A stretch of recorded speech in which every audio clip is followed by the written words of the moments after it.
Tu ne comprends pas pourquoi ça part autant en vrille dans Pascal le grand frère, ou alors tu ne comprends pas pourquoi ton mec était aussi jaloux. Cette vidéo est faite pour toi.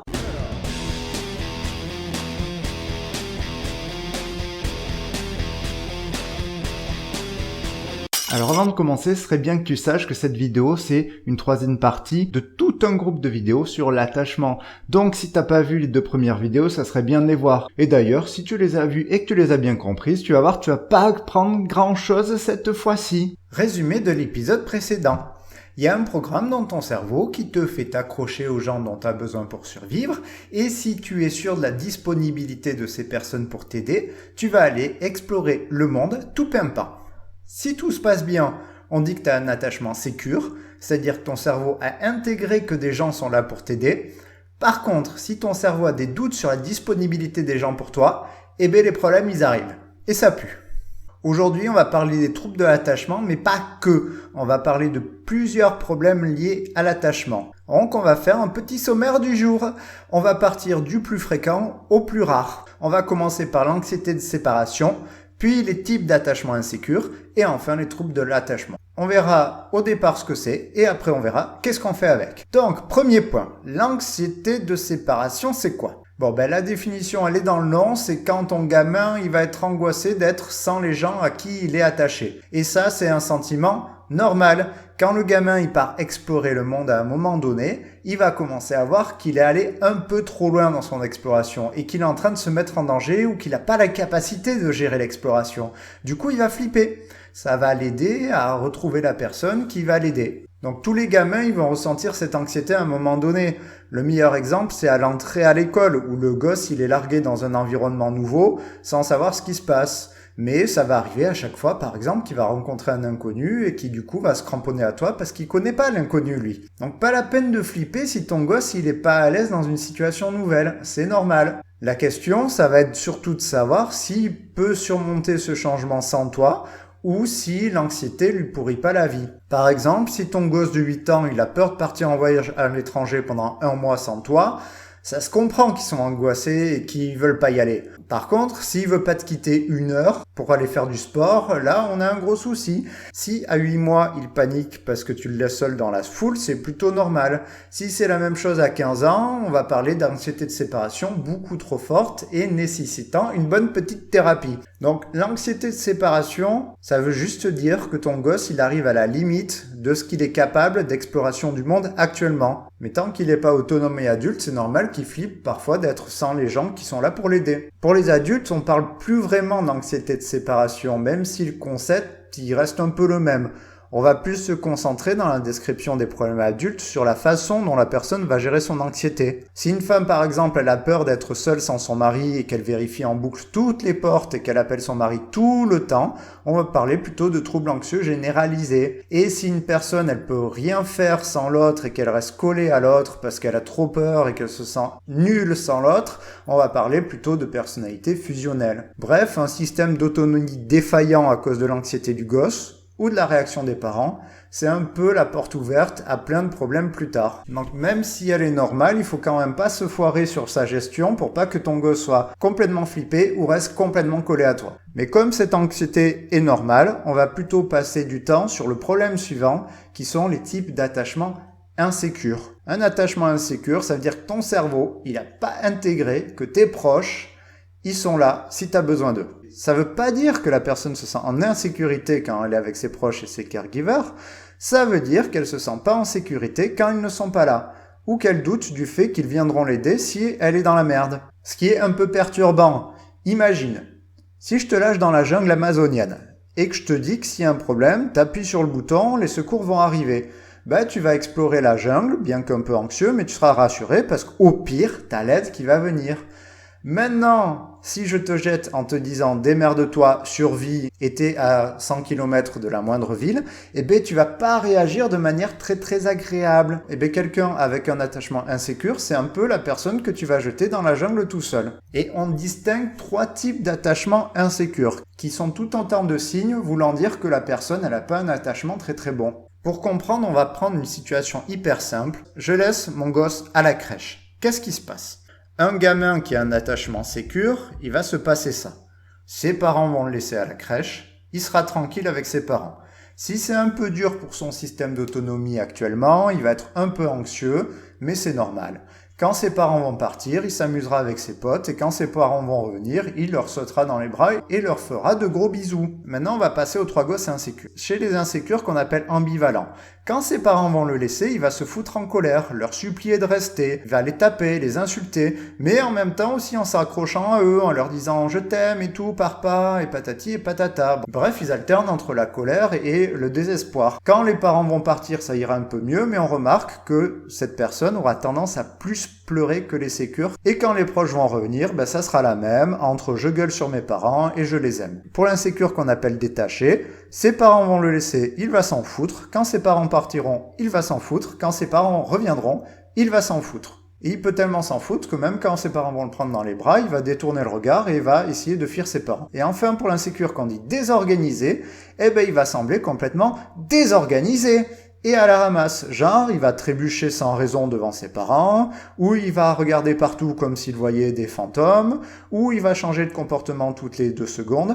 Bref, que des comportements inadaptés, mais en plus incompréhensibles. Tu vois une poule quand elle est stressée parce que le renard va la bouffer.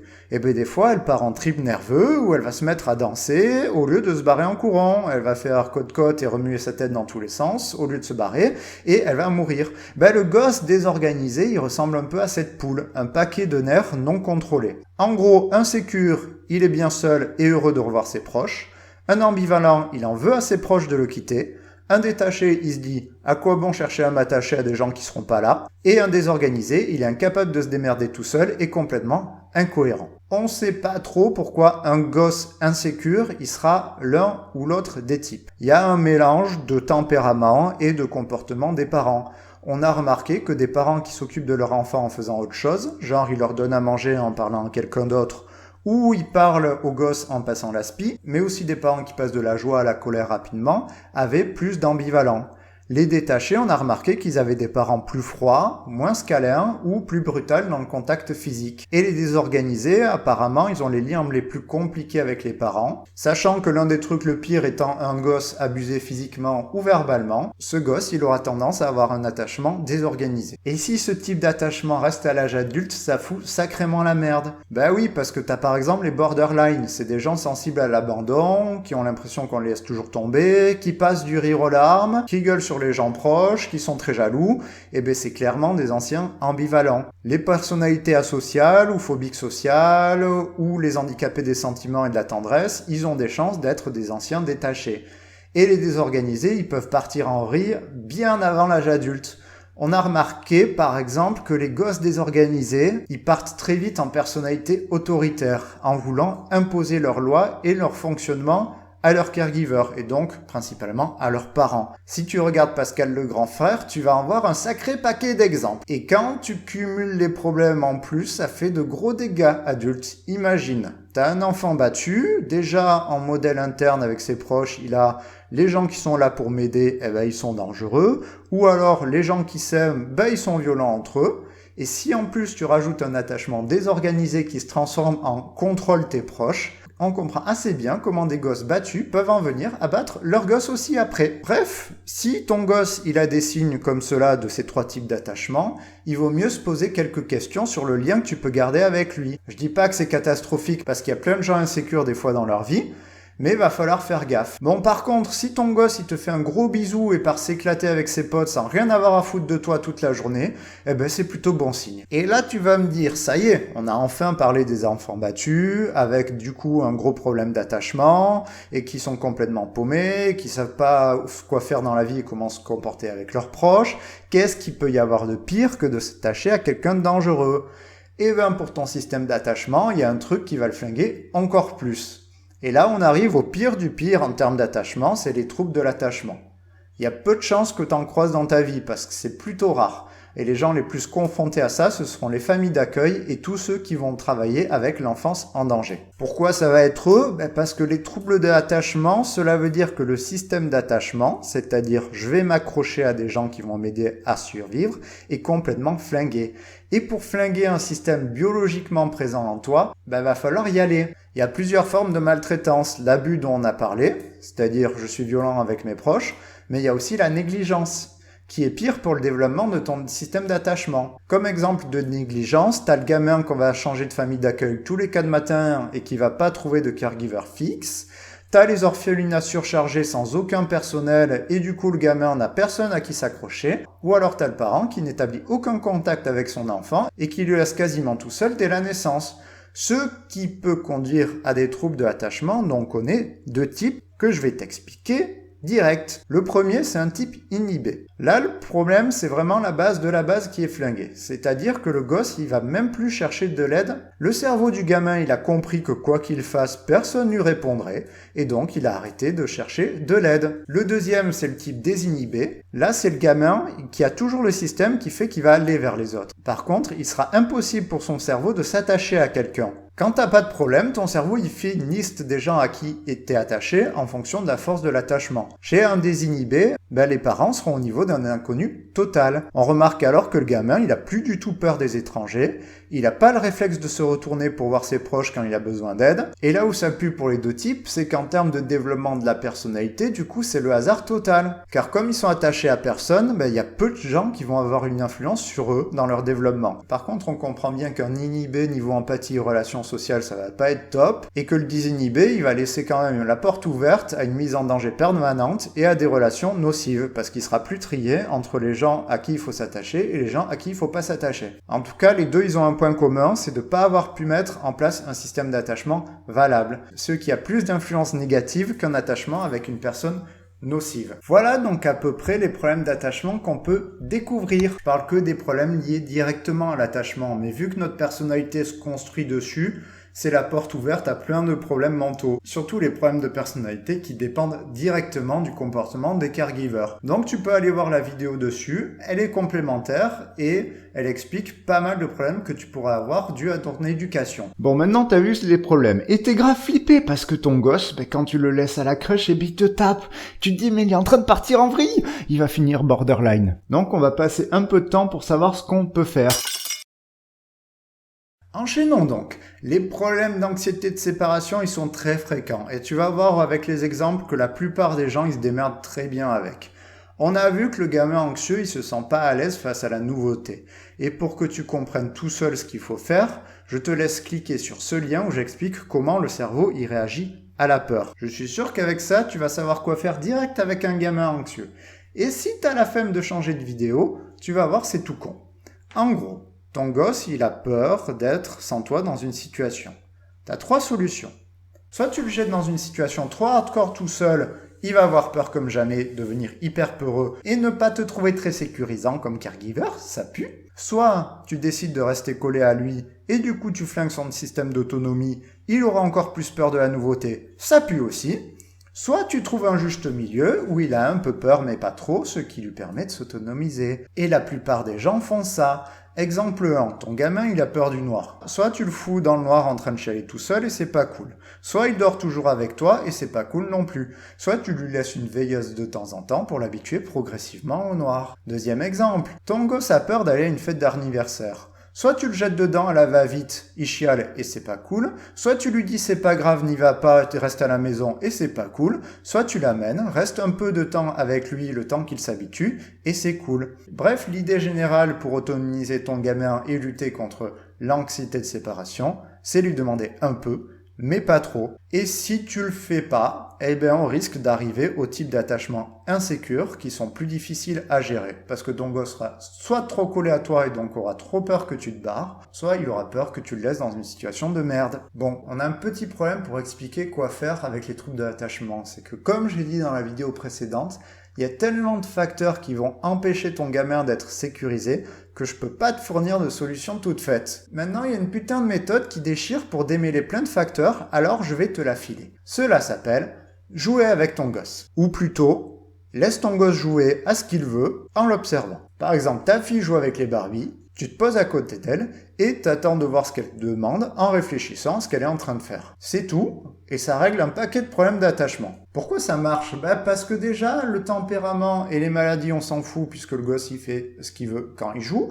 En plus, comme t'es pas très actif dans le jeu, tu vas observer ton gamin et apprendre à percevoir ce qu'il aime ou ce qu'il ressent, ses expressions faciales, ce qui va vachement augmenter ta capacité à deviner ses besoins, donc moins de problèmes de communication.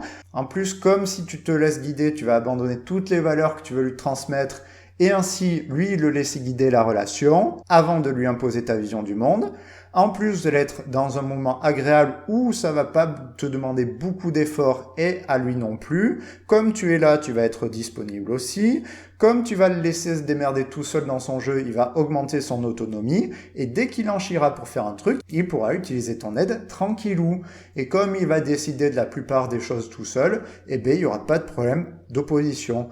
En gros, quand tu joues avec ton gosse en lâchant prise sur ce que t'es ou tes principes, t'augmentes la sécurité qu'il ressent avec toi et t'augmentes la compréhension que tu as de lui. C'est tout con, mais ça limite vachement de dégâts sur l'attachement. Et si ça suffit pas, et s'il y a toujours des problèmes, le mieux c'est d'analyser tous ces facteurs et voir lesquels peuvent être améliorés.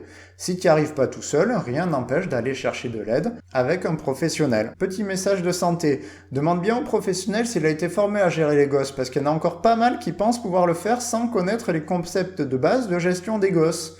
Et il y aura un indice hyper simple pour savoir si le mec est bien formé ou pas. C'est en gros, est-ce que le psy, il t'isole de la prise en charge de ton gosse? Bon, tu vas voir pourquoi. On reprend la base. Ton gosse, il te choisit comme moyen de survie et toutes les décisions et comportements que tu as, ils vont façonner sa personnalité. Donc s'il y a un souci dans tout ça, c'est évident que pour savoir ce qui se passe, il faut analyser ce qui se passe dans la tête des proches et des caregivers. En plus, quand ton gosse il est attaché à toi, tu restes la personne la plus apte à modifier sa vision du monde.